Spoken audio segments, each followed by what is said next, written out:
Oh, sorry about that, guys. All right, we are back here on the GSMC Sports Podcast, and for the second part of the show, we are going to now talk about Kyrie Irving being ruled out for the season with a torn ACL as the Mavericks season continues to go on a downward spiral.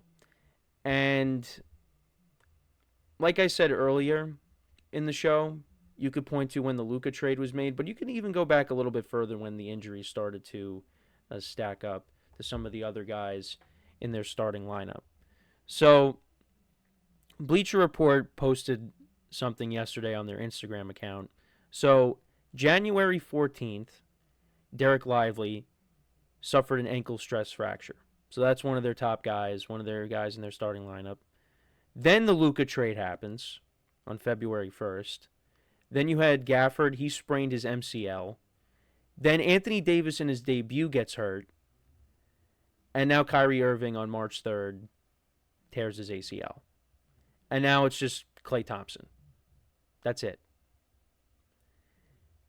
And Mavericks fans are up in arms because of what has happened. And Nico Harrison, who made the trade, he's got a lot to answer for. And he said in a statement that he's confident that Kyrie will come back from this stronger than ever, just like he always has. But Maverick season's over. This was the nail in the coffin. I mean, Klay Thompson's not going to carry this team. Klay Thompson was brought in to be a complementary piece to Luka and to Kyrie. He's not going to be able to carry this team. Now, they're still in a spot for the play-in, but I think they're going to fall out of it. They're going to fall out of it.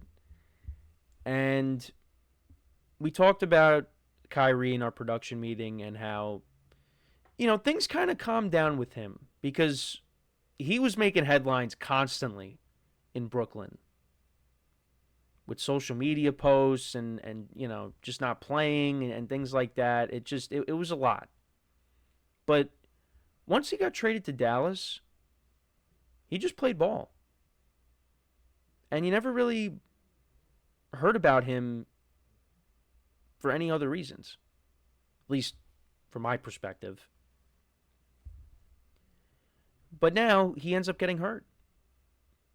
And, he got hurt towards the end of the first quarter against their game against the Kings. And he still went and took his 2 free throws. And he said he would have been really mad if he missed them. And, there were tears in his eyes. He knew he was done. And, yeah, after the 2 free throws, got taken out of the game. I think they were ruling it a knee sprain, but it's confirmed that it ended up being an ACL. And, now you look at this Mavericks season, and like I said, it's over. And now there's that talk of, now can they just tank and try to better their draft positioning? Doesn't that sound familiar from yesterday when we were talking about the Sixers?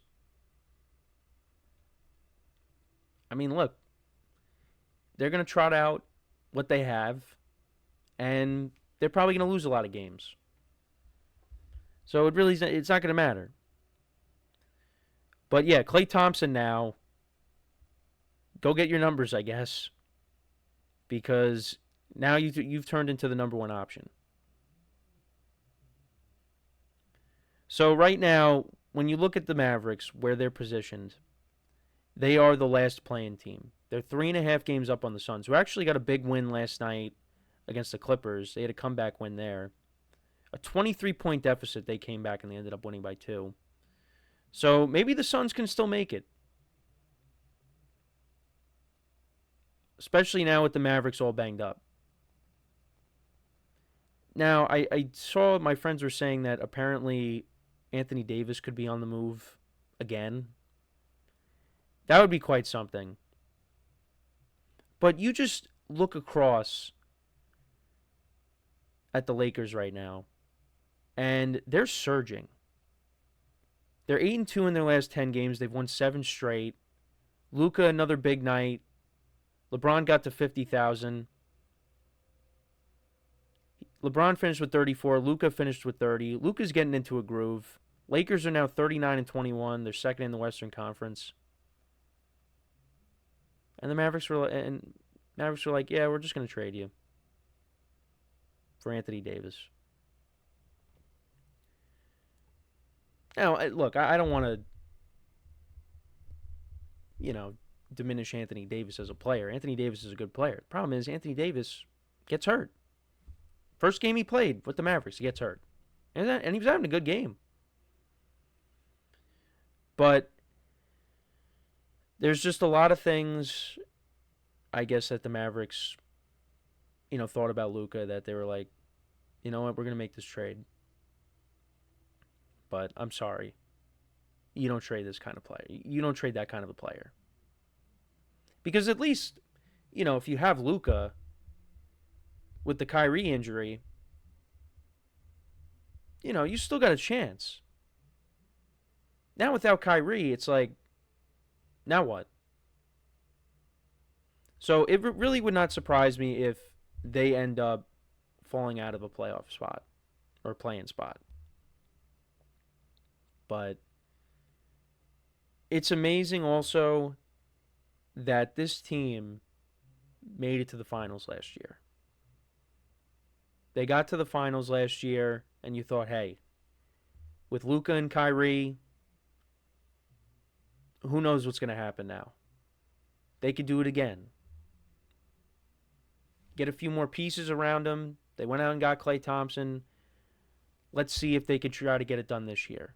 And then all of a sudden, they pulled the plug on it. And they went in a completely different direction. And now since then, they've gotten killed with injuries. And I would have liked to have seen what this team would have looked like post Luka trade. If the whole team was healthy, how would it be? But we never really got to see that. Now, I'm not saying this team would go on to, win the finals or anything, but, I would have liked to have seen what they would have looked like had they stayed healthy. And we're not going to see that. So, yeah, I do feel for Mavericks fans. This has been a rough month, really. And yeah, I don't know. I don't know. Nico Harrison is not a favorite in their eyes, and he's really going to have to figure it out, because if this team now going into next year, if they end up being really bad, something might have to be done about that. But Jason Kidd made some comments about the injuries. He said the injuries we've had this season, guys are trying to hold it together to get other bodies back. And then it just seems every time we get close to getting someone back, someone else goes down. We're running out of bodies here, but guys keep fighting. I mean, they're not going to punt on the season. But I don't know how you're going to win when you're missing basically your whole team.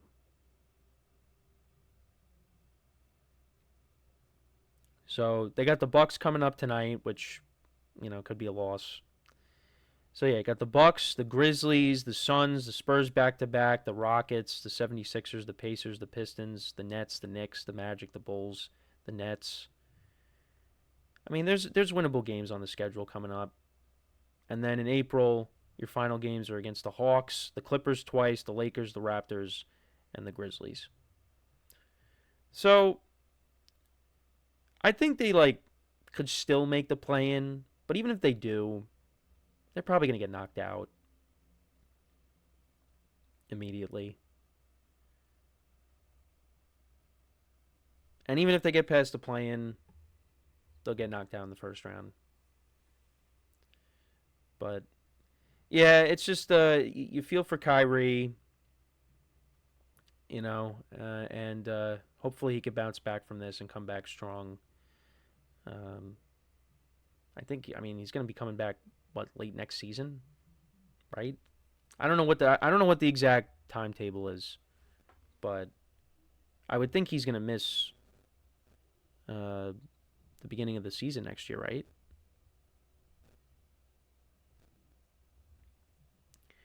So, well, yeah, it says he's going to miss the rest of the season. We know that. I'm not sure exactly what the time. I mean, maybe they haven't confirmed it, but I'm not sure what the timetable is for him to come back next year. But once we figure that out, I'll make sure to talk about it. But to kind of go into some of the other NBA action last night before we go to break here. So I did watch the Warriors Knicks game last night, and it was a competitive game the entire way through. And then all of a sudden, the Knicks just couldn't shoot, and the Warriors went on this 8-0 run, and they pulled away at the end. They outscored the Knicks 32-21 in the fourth quarter. The Knicks shot horribly in the fourth quarter. They from the 6 minute mark to 2 minutes, almost 2 minutes left or around 2 minutes left in the game, they finally made a shot. But the Warriors did a good job at locking down Jalen Brunson late. OG Anunoby was chucking up a lot of threes, but he finished with 29 points. He had a solid day. Josh Hart was disappointing. He went 1 for 8, 0 for 4 from 3. He only had 2 points. But Brunson did have 25 points. Steph Curry, 28. He just loves playing at the Garden. A lot of these guys just love playing at the Garden. Warriors just continue to win with Jimmy Butler. The Bucks, they knocked off the Hawks last night. Pacers beat the Rockets. Like I said, I talked about the Suns and their comeback against the Clippers, which was big. Lakers 136-115 over the Pelicans. And tonight's NBA action, you got a handful of games. Nothing too appetizing. Clippers Pistons. Thunder Grizzlies on ESPN late. That's a good game. That's some of the top teams in the Western Conference. You got the Mavericks and the Bucks, but the Mavericks have a bunch of guys hurt, like we just talked about. So, but yeah, we're nearing the end of the regular season in the NBA season. Actually, in college basketball, you got number 5 Florida taking on number 7 Alabama. That's a good game. So, and then you got number 13 Maryland against number 17 Michigan. So, yeah, no, that's basically it though. But let me know what you guys think though about the injuries for the Mavericks and some of the NBA action from last night. If you have any comments on it, let me know. But before we go to break, just want to remind you guys once again to tip or donate and get your comments recognized. Make sure to hit that super chat button in the chat if you want to see me acknowledge any thought or comment you may have throughout the live broadcast. It makes the show more lively, more entertaining between myself, the host, and you guys, the viewers. We appreciate you guys' viewership each and every day, so any contribution you make to the show means the world to us as we put out content for you guys each and every day. And also, the other way to help out the show is by going to the link at the bottom of the show segment on the ticker, GSMCPodcast.net. That is GSMCPodcast.net. So, when we come back from our next break, we will talk about the Jets releasing Devontae Adams and where he could potentially end up. So, with that being said, stick around, and we'll be right back here on the GSMC Sports Podcast.